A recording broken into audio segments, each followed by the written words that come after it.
I want to welcome you to the course introduction on equity and inclusion at Clover Park School District.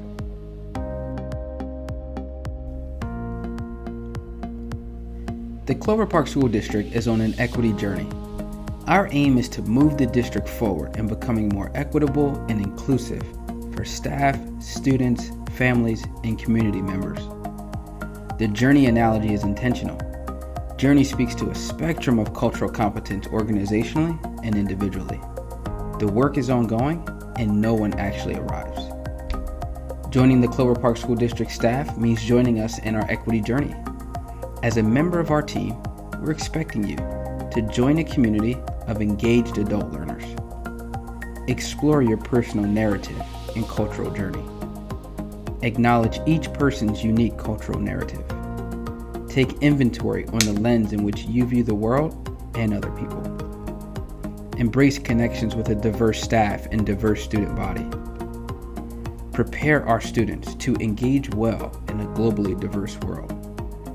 Truly see our students. We all enter the journey in different places. My expectation is that everyone moves forward in mindsets, practices, and policies that are more equitable and inclusive.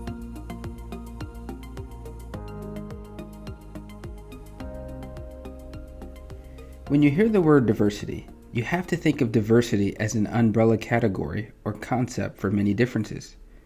Diversity is broad, and it's important that we define it broadly. The reality is, we are talking about the multiple aspects of a person's identity, like race, ability, language, religion, body size, socioeconomic status, family background, learning styles, gender, age, culture, and sexual orientation. And there are more. At the Clover Park School District, we affirm the essentiality of a diverse staff, student body, and family. It is through our multifaceted backgrounds, perspectives, and identities that we get to pursue true community that allows for all students to flourish. As we coalesce around that mission, we have to be intentional about fostering a community that champions collective voice while preserving individual identities and culture. And as an important reminder, these differences are not exhaustive. There are others, and it's vital in our definition and diversity work that we continue to define it with multiple differences.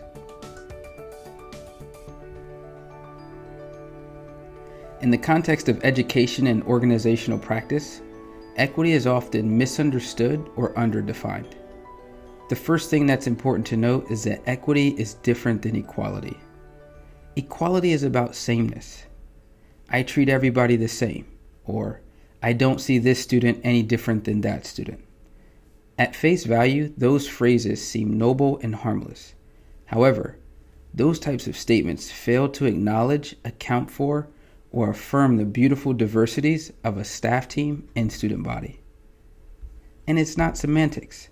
Our words matter, and as an organization of professionals, we strive to be thoughtful, accurate, and intentional in the messages we convey. We want to be the best for our students.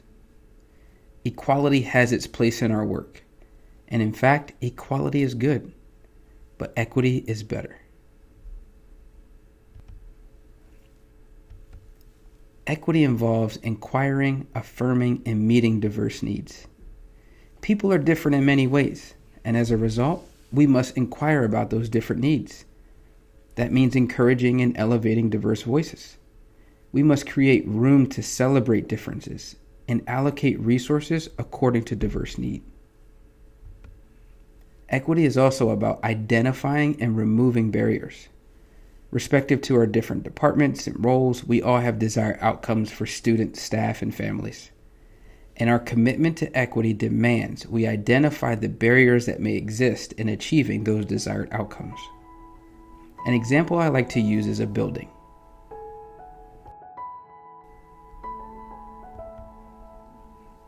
Imagine there's a person in a wheelchair on the first floor. The person has an important assignment to meet the organization's desired outcome that requires them to go to the 10th floor. However, the only way to access the 10th floor is the stairwell. There's a barrier. a crucial question should arise among us. What is the barrier? If we're not careful, we may incorrectly claim that their ability is a barrier. What I will say is that the barrier is not in the person's ability, but rather in our design and construction of the building. So what can we do to grant equitable access to the 10th floor, given the needs of a diverse staff? Well, we could move 10th floor tasks to the first floor, or we could build an elevator. What is important to note in this scenario, the barrier exists in our system and construction of the building. Equity is a call for us to identify and remove barriers. Sometimes that means creating unique pathways to organizational and educational success.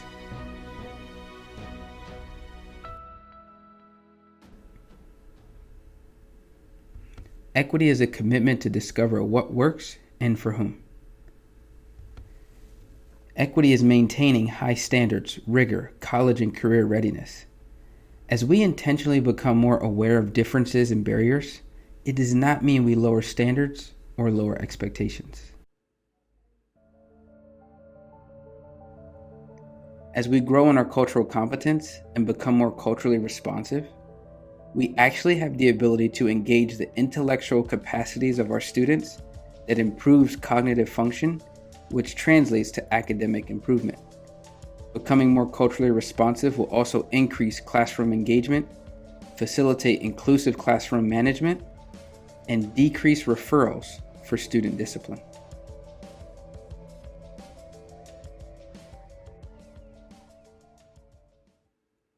As we continue to discuss equity, we want to ensure it does not become cliché or a filler term. So an effective exercise is to ask ourselves, if we can't say equity, what else will we say? Here are some terms that undergird equity. Access. Pathways to organizational or educational success and resources. Agency. The encouraged ability to exercise will, voice, and passions. Opportunity. Flexibility in programs, structured diverse options. Representation. People in programs reflective of the population. For this particular term, think of the mirror versus window analogy. How well do our staff, programs, curriculum, posters, displays, and examples reflect our student body like a mirror? Accountability. Systems of feedback and evaluation, both internal and external. And finally, uniqueness. Custom, tailor-made, flexible, diverse, specialized.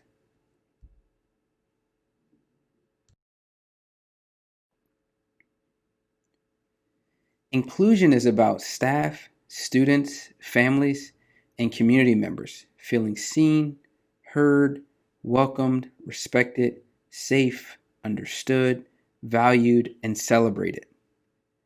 Inclusion is the result or impact of our commitments, practices, and policies. So it's not necessarily what we do. For example, an invitation to an event or meeting is not inclusion. We invite individuals or groups into our process, plans, and decisions to foster community and be collaborative. And if we do it right, the result is inclusion. When individuals or groups feel like they belong, their voice is valued, and their participation is essential to creating a thriving organization, that's inclusion. For organizational success, it is critical to pursue inclusion. To illustrate the value, I'd like to offer another scenario.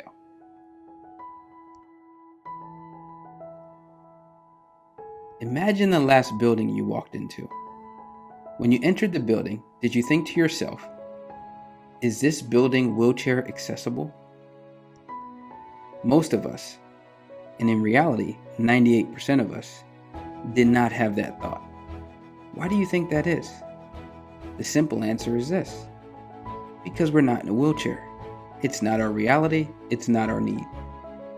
So if we're going to create a building that is suitable for diverse needs, Who should we have at the table elevating and empowering their voice and their needs? The right answer? Individuals in wheelchairs. The same is true in our classrooms, schools, and departments. If we're going to create a space that suits each student, we must implement practices that allow us to achieve inclusion.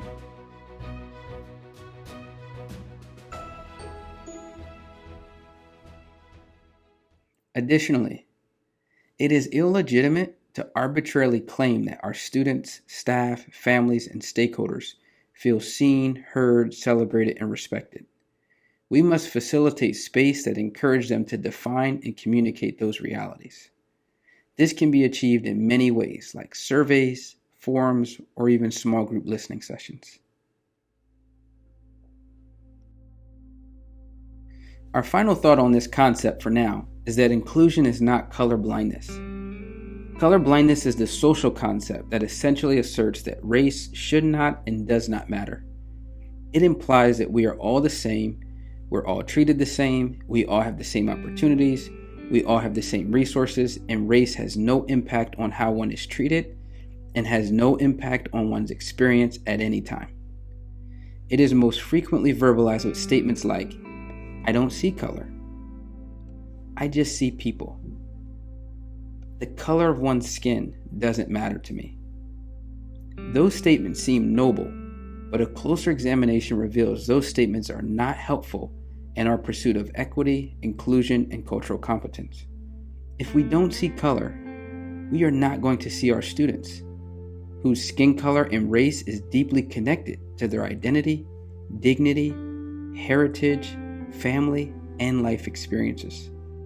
The colorblind mentality misses an opportunity to embrace true diversity and celebrate its beauty. What is worse, the colorblind mentality cannot support students and staff when their skin color has resulted in negative or damaging encounters or experiences. One is automatically blind to their narrative and thus walled off from authentic connections and true community. For the last few decades that the concept of colorblindness has been popularized, it has had no effect on reducing race-based prejudices, discrimination, and exclusionary practices. Scholars and social scientists have concluded that the colorblind notion has increased the wedge among communities of color and their white counterparts. In light of this reality, we are creating a district that truly sees our students in all their differences. Inclusion is, we see your skin color, your story is important, your voice matters. We are seeking to understand and become more sensitive and aware.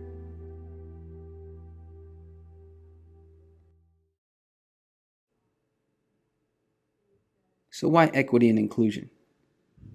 Think of the old adage, a chain is only as strong as its weakest link. Western civilizations foundationally believe it is essential to support and help the low or weak parts of a community to strengthen the whole. Equity places a spotlight on supporting the needs of people and groups that are traditionally left out or pushed out. Therefore, we believe if we intentionally improve and enhance the quality of education and experience of our most vulnerable populations, we will in effect improve and enhance the experience and education of the whole classroom, school, district, and community.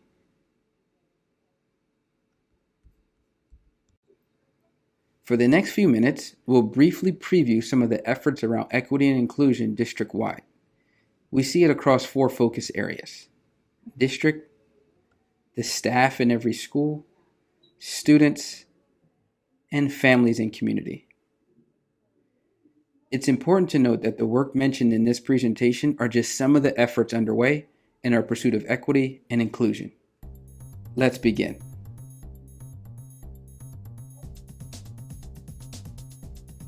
At the district level, we've launched equity and inclusion workshops with the school board of directors to think about equity strategically and at the policy level.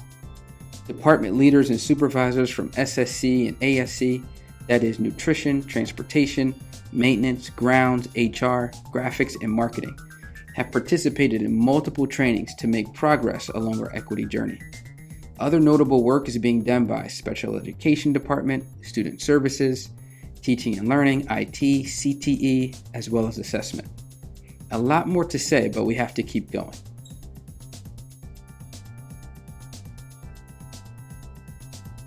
Our school staff across the district has fully embraced our training around equity and inclusion in an effort to provide the best school environment and classroom instruction for each student. Just a few to mention here is the District Instructional Strategy Committee, who trained all year to lead equity professional development in every school building. School admin teams creating space to empower student voice by implementing changes in practice as a result of student suggestions. Additionally, there are other trainings that equip staff to employ trauma-informed practices and culturally responsive education.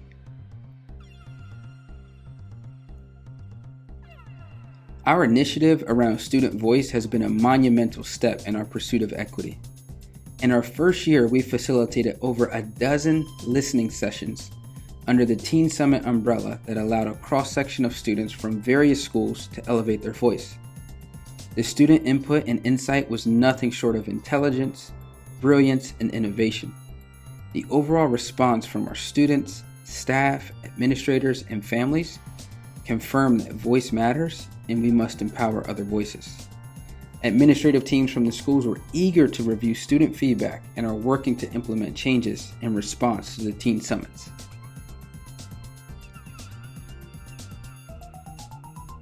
At the community level, we have been intentional about strengthening connections and incorporating new ways to partner with individuals and organizations.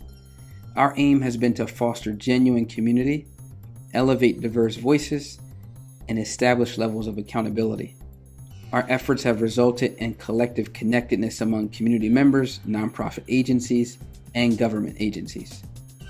I'd summarize the work with community members and agencies by highlighting one of our 4 pillars, and that's collaboration. Remember, our journey analogy is intentional.